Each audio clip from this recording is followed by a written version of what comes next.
Should we celebrate Christmas or not celebrate Christmas? Grace.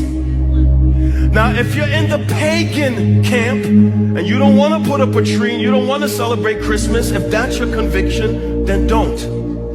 But don't crucify or slander brothers and sisters who choose to do that. And if you're in the Christmas camp and you want your tree and you want your lights, then do that.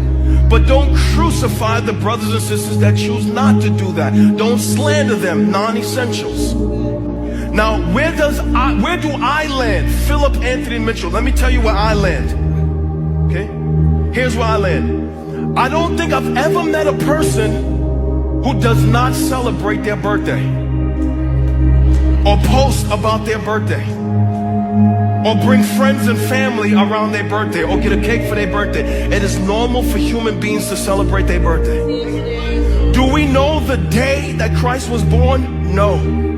Do we know the month that Christ was born? No. But me, Philip Anthony Mitchell, I am glad that at least there is one day in the calendar year in which we have chose to celebrate the incarnation of God in the flesh. It could have been in December, it could have been in January, it could have been in March. Doesn't matter to me. At least someone had enough common sense to at least set apart one day of the year in which we would at least commemorate the incarnation of Christ.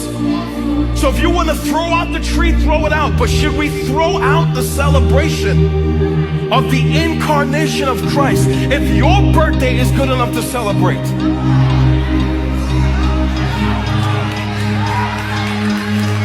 Because I already know DMs and emails are coming, and I'm ready for them. If your birthday is good enough to celebrate, for everybody who's legalistic, is there anything pagan about at least acknowledging, whether it's on the 25th, the 23rd, or February, at least there is a physical day in which on that morning my family and I will at least sit down and talk about the fact that God came to us in the flesh. And if that is an issue for you to celebrate, then you don't do that. But this week will be a week of joy for me.